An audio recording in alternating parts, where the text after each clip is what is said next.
Pemirsa, mobil terbakar hebat di halaman rumah di Labuan Batu, Sumatera Utara. Kebakaran mobil sempat membuat warga panik.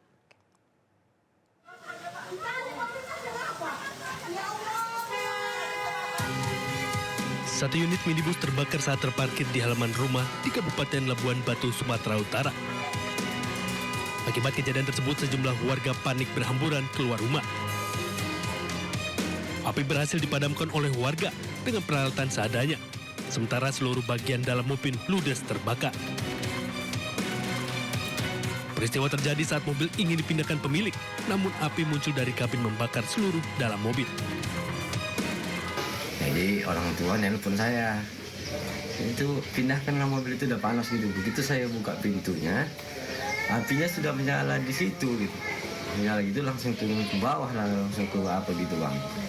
Ya, turun ke bawah gitu, apinya nyala. Ya langsung saya minta tolong sama masyarakat semua sini lah untuk mengapakannya semua bang. Tidak ada korban, namun kerugian ditaksir puluhan juta rupiah. Dari Labuan Batu, Sumatera Utara, Randi Kurniawan, iNews melaporkan. Diduga karena hilang kendali, sebuah sedan menabrak truk trailer dan truk tangki air di kilometer 750 tol Surabaya Gempol. Akibat kecelakaan, pengemudi sedan mengalami luka di sejumlah bagian tubuh.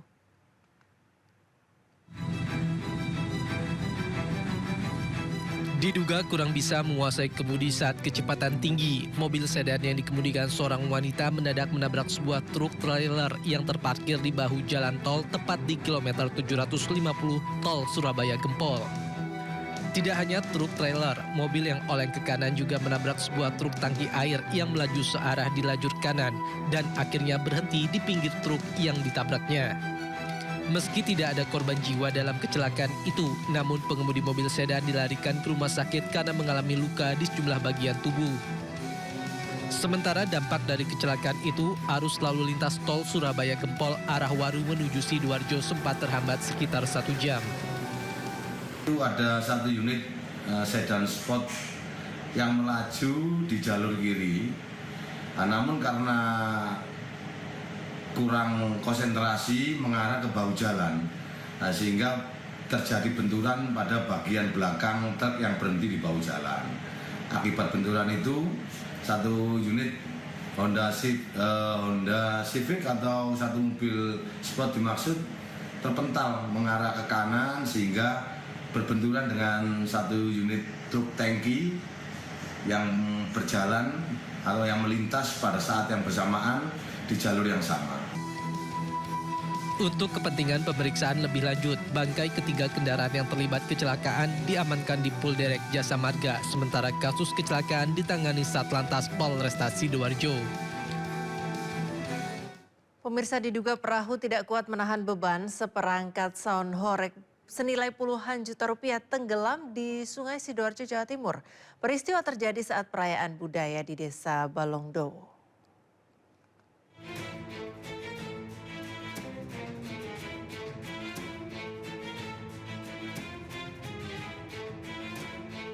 Perayaan Nyadran atau Petik Laut di Desa Balongdowo Candi, Sidoarjo, Jawa Timur diwarnai insiden tenggelamnya seperangkat sound horeg di Sungai Balongdowo.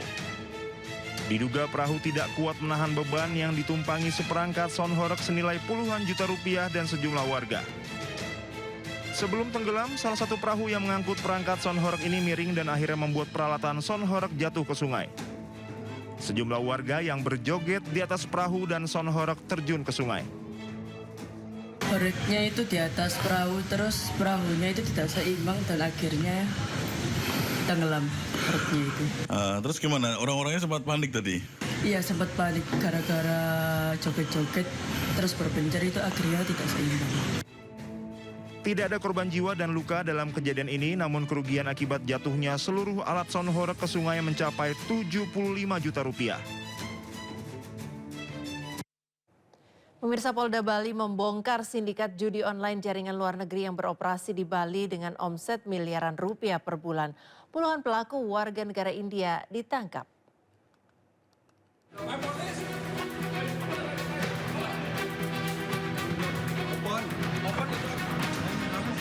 Ditresiber Polda Bali menggerebek markas judi online yang melibatkan WNA asal India.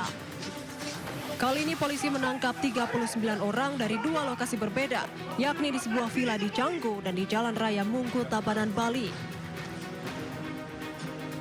3 unit komputer, puluhan handphone, 15 laptop, dan 2 router diamankan sebagai barang bukti.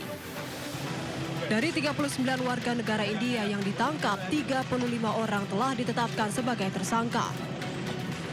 8 diantaranya telah dilakukan penahanan, sementara 4 orang lainnya masih berstatus saksi. Para pelaku masuk Indonesia menggunakan visa wisata. Mereka berperan sebagai operator sekaligus telemarketing yang mempromosikan situs judi melalui media sosial. Beroperasi sejak November 2025, dalam sebulan omset operasional mencapai 7 hingga 8 miliar dari kedua TKP. Ada 2 TKP yang dicurigai melakukan aktivitas ilegal. Yang setelah dilakukan pendalaman, benar ditemukan tempat tersebut digunakan sebagai tempat operator atau admin web judi online.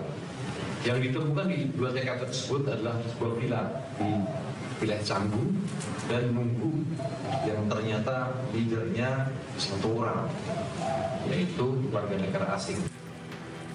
Atas perbuatannya, para tersangka dijerat dengan Undang-Undang ITE dan KUHP tentang perjudian dengan ancaman hukuman penjara maksimal 9 tahun serta denda 200 juta rupiah. Dari Denpasar, Indira Ari, iNews melaporkan.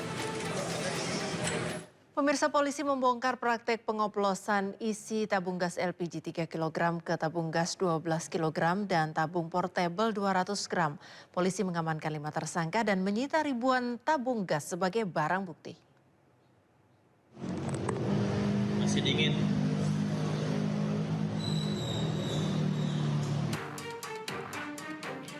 Jajaran Satreskrim Polres Pelabuhan Tanjung Priuk membongkar praktek pengoplosan isi tabung gas LPG 3 kg yang beroperasi sejak tahun 2025. 5 orang tersangka berhasil dibekuk di 2 lokasi berbeda di kawasan Bogor, Jawa Barat dan kawasan Koja, Jakarta Utara. Para pelaku melakukan praktek penyuntikan atau pemindahan isi gas dari tabung subsidi 3 kg ke tabung non-subsidi 12 kg dan 5,5 kg. Selain itu, pelaku juga mengoplos gas ke tabung portable 200 gram. Dari praktek ilegal ini, pelaku diperkirakan meraup keuntungan mencapai ratusan juta rupiah per bulan. Berdasarkan keterangan tersangka, dalam 1 bulan mereka rata-rata menghabiskan 180 tabung subsidi 3 kg. Jadi kita bisa tahu berapa banyak tabung portable yang di hasil suntikan atau hasil oplosan ini yang telah dipasarkan ke masyarakat luas. Barang bukti yang berhasil disita polisi antara lain gas LPG subsidi 3 kg sebanyak 1.146 tabung, gas portable sebanyak 925 tabung, gas non-subsidi 12 kg sebanyak 224 tabung, serta sejumlah alat yang digunakan untuk pengoplosan. Sementara para tersangka akan dikenakan pasal berlapis dengan ancaman hukuman maksimal 6 tahun penjara dan denda 60 miliar rupiah. Dari Jakarta, Sopian Firdaus, iNews melaporkan. Polisi menggerebek gudang pengoplos gas LPG 3 kg ke 12 kg di Bangka, Belitung. 2 orang diamankan beserta barang bukti 164 tabung gas. Coba namanya. Nih, ada es batu kah?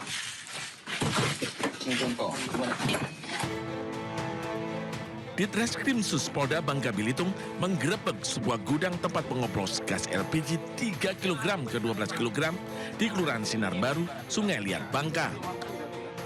Polisi temukan ratusan tabung gas LPG 3 kg dan 12 kg beserta peralatan yang digunakan pelaku untuk pengoplos gas subsidi tersebut.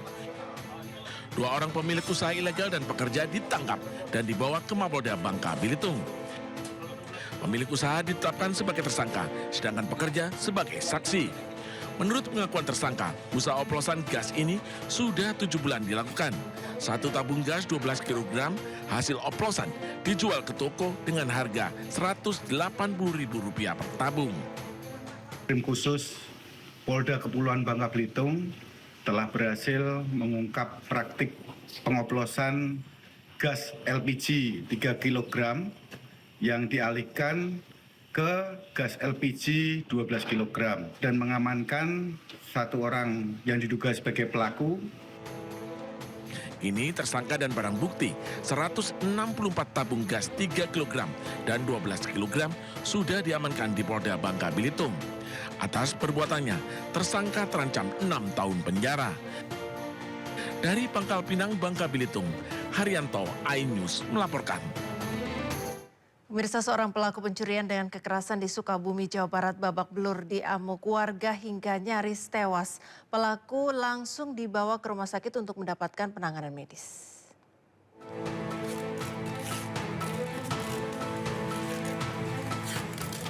Pelaku pencurian dengan kekerasan tak berdaya usai menjadi sasaran amok warga di Jalan Raya Sukabumi Cianjur, Kabupaten Sukabumi, Jawa Barat. Kemarahan warga dipicu lantaran ulah pelaku yang merupakan residivis telah melakukan pencurian dengan kekerasan terhadap korbannya. Saat berpura-pura meminjam motor di wilayah Lembur Situ, Kota Sukabumi. Korban yang mengetahui pelaku suka nongkrong di sekitar lokasi kejadian, kemudian meminta bantuan warga sekitar untuk menangkapnya.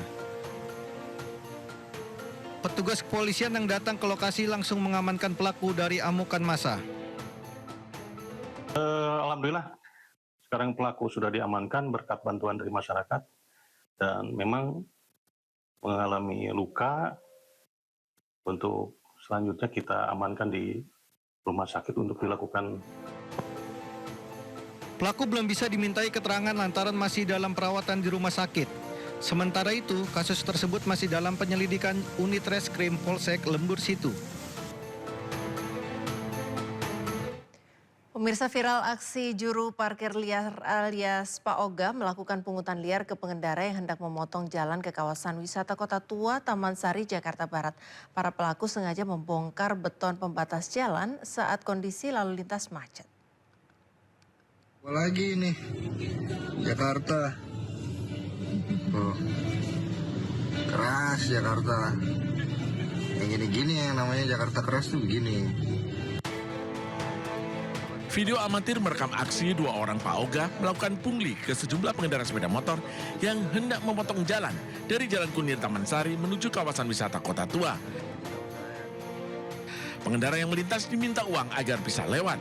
Petugas gabungan dari Satpol PP dan Disub Kecamatan Taman Sari melakukan pengecekan beton pembatas yang sempat dibongkar oleh Pak Oga. Pak Oga ini kerap kucing-kucingan dengan petugas yang sedang berjaga. Mereka memanfaatkan kondisi arus lalu lintas yang macet, terutama pada akhir pekan dengan membongkar beton pembatas. Jadi Pak Oga yang viral di kawasan Kota Tua, memang mereka itu memanfaatkan situasi yang ada. Ketika jalanan macet, mereka buka MCB yang ada untuk kendaraan yang lewat bisa lewat dari lintasan itu. Beton pembatas di sepanjang Jalan Kunir sengaja dipasang guna pengaturan kendaraan yang melintas di kawasan wisata Kota Tua. Petugas akan menambah personil yang berjaga di lokasi agar kejadian serupa tak lagi terulang. Dari Jakarta, Miftahul Gani, iNews melaporkan.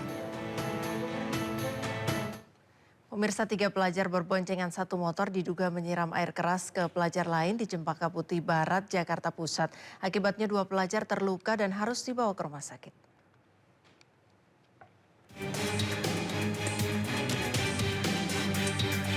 Detik-detik aksi 3 pelajar SMA saat akan melakukan penyiraman diduga air keras kepada 3 pelajar lainnya di Jakarta. Mereka selanjutnya menyiramkan cairan tersebut kepada pelajar lain dan langsung kabur. Ketika korban panik dengan aksi penyerangan yang terjadi tiba-tiba itu, Kasat Reskrim Polres Metro Jakarta Pusat, AKBP Robi Heri Saputra, mengaku telah menerima laporan dari orang tua korban. Dari hasil pemeriksaan sementara, Penyiraman air keras mengakibatkan korban mengalami luka di bagian kedua mata. Sementara rekannya yang di tengah, seragamnya hangus terbakar. LP tersebut sudah ditangani oleh Sat PPA dan PPO Polres Metro Jakarta Pusat. Untuk korban sendiri ada luka atau cedera di bagian mata yang sempat ditangani di rumah sakit, kemudian tapi saat ini sudah kembali ke rumah. Namun mengingat dari keadaan korban sendiri masih belum siap untuk dilakukan pemeriksaan oleh kepolisian. Saat ini polisi mengejar ketiga pelaku yang telah dikantongi identitasnya. Dari Jakarta, Rani Sanjaya Airis melaporkan. Pemilik toko emas di Tangerang, Banten jadi korban hipnotis pasangan suami istri. Pelaku membayar dengan tumpukan kardus dan membawa kabur perhiasan emas 200 gram. Itu juga nih, 200 gram harus tanggung jawab semua ini. 2 minggu. Wanita lansia ini tak berkutik saat diamankan pedagang pasar Jati Uwung, Kota Tangerang, Banten. Sebelumnya, bersama seorang pria diduga suaminya. Wanita ini membeli perhiasan emas di toko Benua Jaya dengan transaksi pembelian hingga 500 juta rupiah. Ini urusan polisi lah. Namun mengaku uangnya kurang. Pelaku pria beralasan harus mengambil sisa uang di rumah sambil membawa perhiasan emas sebanyak 200 gram. Sementara pelaku wanita tetap di lokasi. Lantaran lama tak kembali, korban curiga dan membuka kantong kresek berisi uang yang ternyata uang 100.000 hanya ada di bagian atas. Sementara di bawahnya ditaruh 4 ikat potongan kardus. Pemilik toko emas menduga ia dihipnotis. Nah, itulah yang herannya, toko emas itu langsung ngasih aja emasnya. Sementara dia di sebelahnya belum dibuka. Dia percaya aja. Ya udah, pas sudah selesai bikin surat, pas mau dibayar, ini duitnya masih separuh lagi duitnya dijemput dulu pulang. Pelaku wanita kini diperiksa di Polsek Jati Uwung, sementara pelaku pria masih diburu polisi. Dari Tangerang, Banten, Sukron, iNews melaporkan. Seorang ibu Bayangkari pamer lolos dari razia usai menunjukkan kartu Bayangkari miliknya. Video tersebut pun viral dan menuai kecaman warganet. Guys, ada razia guys di Bundaran Tugu Juang 2. Video seorang ibu Bayangkari pamer lolos dari razia viral di media sosial. Dalam rekaman video, ia mengatakan bahwa dirinya lolos dari razia usai menunjukkan kartu Bayangkari miliknya. Guys, ada razia guys di Bundaran Tugu Juang 2. And you know what? Aku diberhentiin dan aku keluarin ini. Sampai kebalik, ya kan tuh. Jadi lantasnya senyum-senyum aja gitu. Oh, Bayangkari kayak gitu kan. Rahmat Waliansen. Oh ya. SIM-nya ada? Ada dong Pak. Jadi aku bukain dompetku gitu kan. Ya lengkap gitu. Sampai fotonya juga ada.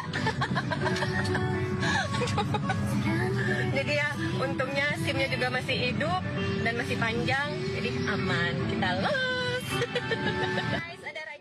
Video berdurasi 51 detik ini pun menuai kecaman dari warganet. Usai videonya viral, Ibu Bayangkari ini pun meminta maaf, mengaku tidak berniat menjelekkan nama organisasi Bayangkari dan berjanji tidak akan mengulangi perbuatannya. Assalamualaikum warahmatullahi wabarakatuh. Selamat malam. Saya Ria Vera Andriani, istri dari Bribka Rahmat Waliansen.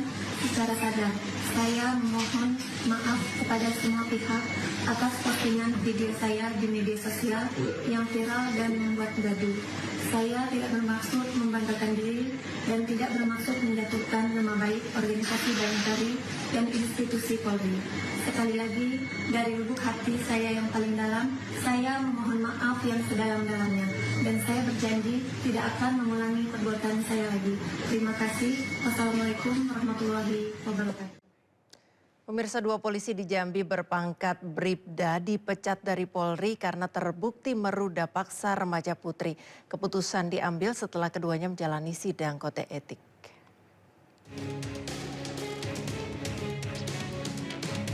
Dua oknum polisi berpangkat Bribda berinisial SP dan NI anggota Polres Tanjung Jabung Timur dan Polda Jambi menjalani sidang Komisi Kode Etik Profesi Polri.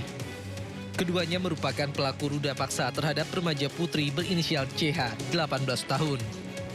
Korban yang sempat bercita-cita ingin menjadi anggota polisi wanita tersebut mengalami trauma berat dan harus mendapat penanganan psikolog.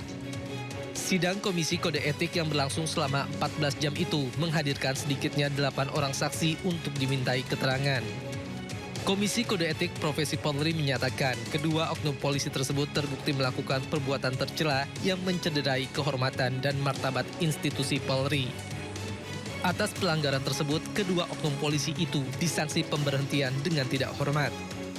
Putusan sidang KKEP terhadap kedua personil Polda Jambi, yang pertama pelanggaran kode etik profesi Polri yang dilakukan oleh pelanggar, kemudian Komisi Kode Etik memutuskan bahwa dari sidang KKEP tersebut terhadap perilaku pelaku, perilaku pelanggar dinyatakan sebagai perbuatan tercela, dan yang kedua adalah kedua tersebut dilaksanakan atau diputus dengan pemberhentian tidak benar.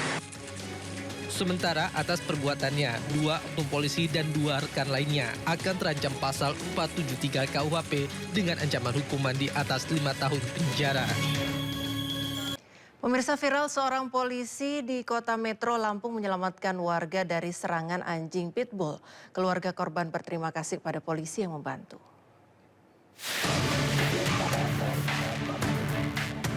Rekaman video memperlihatkan aksi heroik seorang polisi bergelut dengan anjing pitbull demi menyelamatkan warga di Kota Metro Lampung.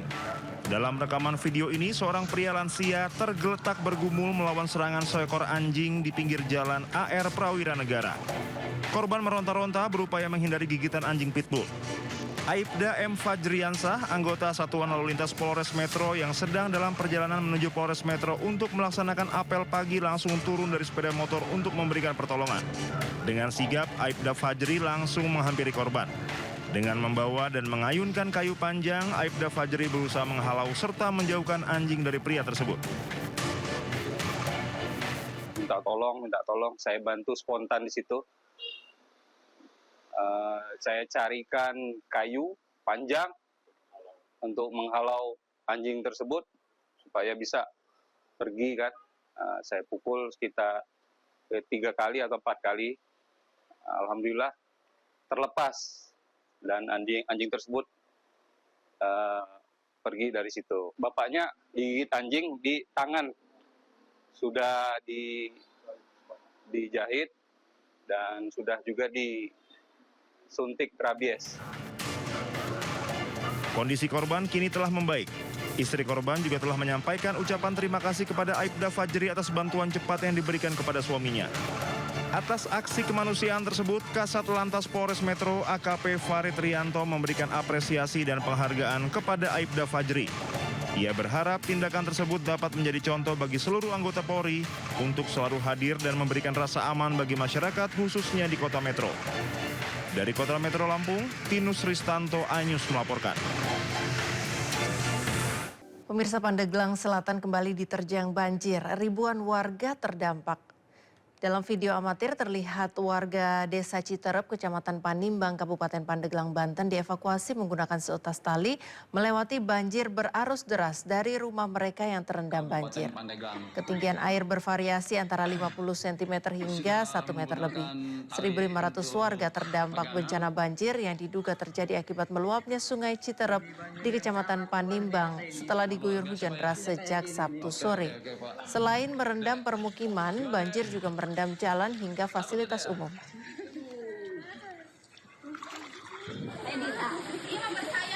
Hujan deras yang mengguyur sejak Sabtu sore membuat air Sungai Citerep di Kecamatan Panimbang, Kabupaten Pandeglang, Banten meluap. Berdasarkan data sementara yang diterima BPBD PK Kabupaten Pandeglang, 10 desa dan 932 kepala keluarga di 4 kecamatan terdampak banjir. Warga terdampak mengaku jika banjir sudah mulai datang sejak pukul 4 pagi dengan ketinggian air 50 hingga 100 cm. Petugas mengatakan tingginya curah hujan menyebabkan aliran beberapa sungai meluap dan merendam 4 kecamatan, yakni Patia, Panimbang, Sukaresmi, dan Sobang. Dari 4 kecamatan yang terdampak banjir, diantaranya Kecamatan Patia, Kecamatan Sukaresmi, Kecamatan Panimbang, dan Kabupaten Sobang. Yang jumlah keseluruhannya 10 desa dan kurang lebih jumlah jiwa 500. Pemprov DKI Jakarta menggelar gerakan Jaga Jakarta Bersih yang dilakukan serentak di 66 lokasi. Dalam acara yang dihadiri Yusuf Kala tersebut, Gubernur Pramono berkelakar ogah masuk gorong-gorong dan memilih pikiran yang bekerja.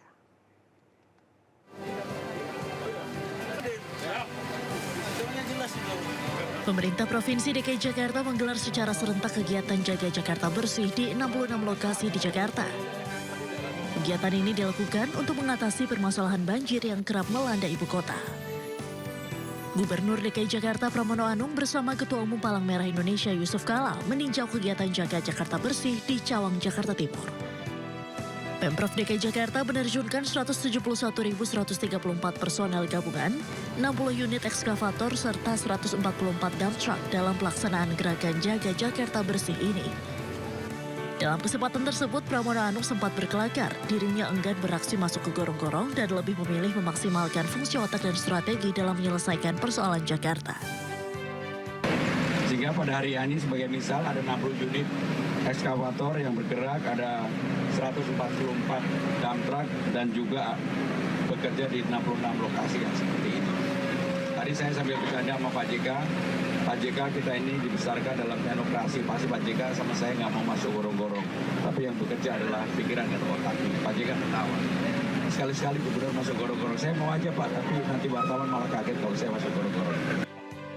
Sementara itu, Wakil Gubernur DKI Jakarta Rano Karno didampingi Wali Kota Jakarta Pusat dan Kepala Dinas terkait juga memimpin langsung gerakan Jaga Jakarta Bersih di kawasan Cempaka Putih, Jakarta Pusat. Gerakan ini bertujuan untuk menciptakan lingkungan yang aman, nyaman, dan sehat sekaligus mencegah banjir dan genangan air di Jakarta.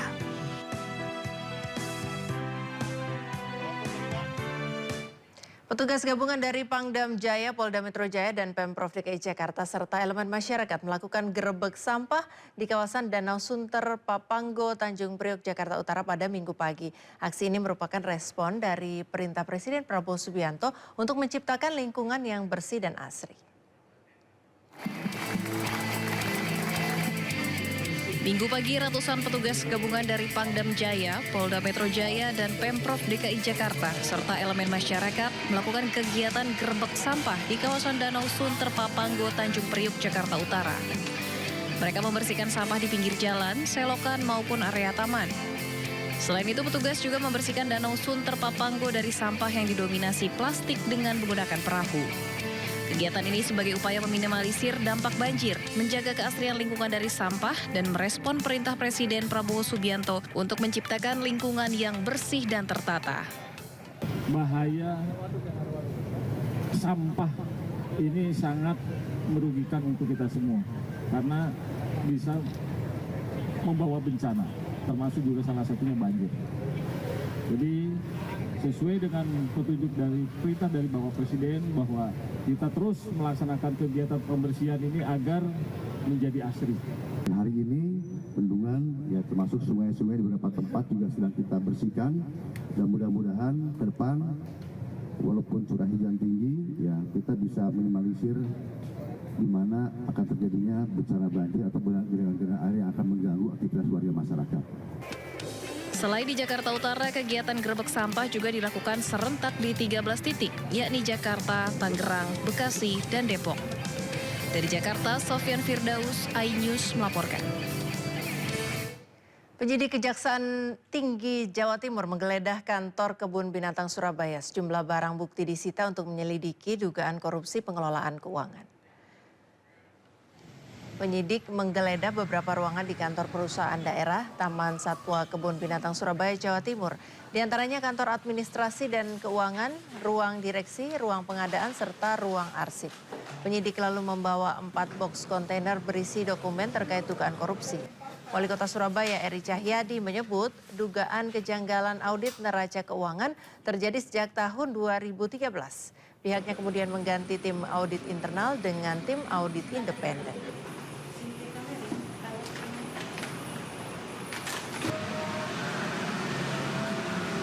Lembaga Kebijakan Pengadaan Barang Jasa Pemerintah LKPP menyambut baik apresiasi dukungan digitalisasi yang dilakukan oleh pihak swasta kepada pemerintah daerah, kementerian dan lembaga serta rumah sakit umum daerah. Digitalisasi menjadi kunci penting dalam membangun tata kelola pengadaan yang semakin modern dan terintegrasi.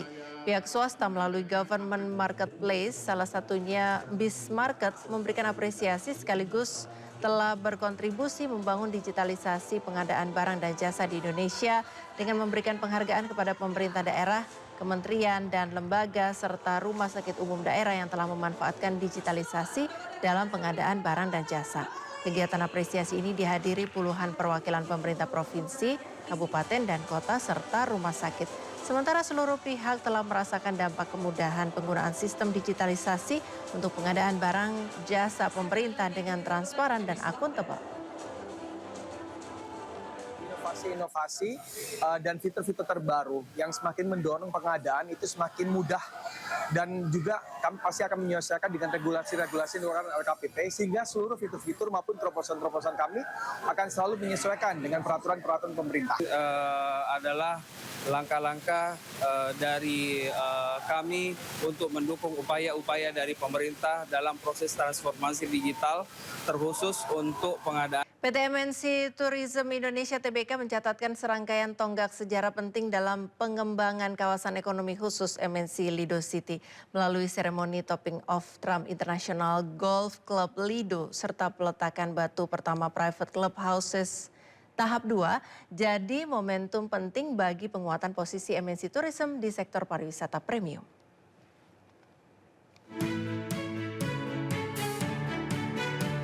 Eksekutif Chairman MNC Group Haritanu Sudibyo didampingi Eksekutif Chairwoman MNC Group Liliana Tanusudibyo meresmikan topping of Clubhouse Trump International Golf Club Lido di kawasan ekonomi khusus MNC Lido City, Bogor, Jawa Barat. Berlokasi strategis di dalam KEK MNC Lido City, Trump International Golf Club Lido menawarkan keunggulan geografis pada ketinggian 700 meter di atas permukaan laut. Lapangan golf 18 hole berstandar kejuaraan rancangan Ernie Els ini dinobatkan sebagai lapangan golf terbaik di Indonesia oleh World Golf Awards pada 2025. Sementara itu, MNC Tourism juga meresmikan dimulainya pembangunan private clubhouse tahap 2 yang dirancang sebagai tempat istirahat dan pertemuan eksklusif dengan pemandangan spektakuler Gunung Salak, Gunung Gede, dan Gunung Pangrango. Trump Clubhouse di Lido ini yang paling besar dari seluruh clubhouse milik Trump di seluruh dunia. Dan kalau menurut saya juga dibandingkan clubhouse lain, brand lain, ini salah satu yang paling besar juga di dunia. Besar sekali, luasnya 3,3 hektar yang dibangun. Fasilitasnya banyak sekali, ya ada beberapa restoran, ada ballroom yang sangat besar, ada meeting room, ada juga ballroom yang untuk MICE ya, yang semi outdoor. Ya, luasnya 5.000 meter, ya, kemudian fasilitas lounge dan lain-lain sangat besar sekali. Dengan kehadiran dua proyek prestisius ini, MNC Tourism optimis kawasan ekonomi khusus MNC Lido City akan menjadi destinasi gaya hidup dan wisata kelas dunia yang memadukan kemewahan, bisnis dan keindahan alam Indonesia. Tim Liputan iNews melaporkan.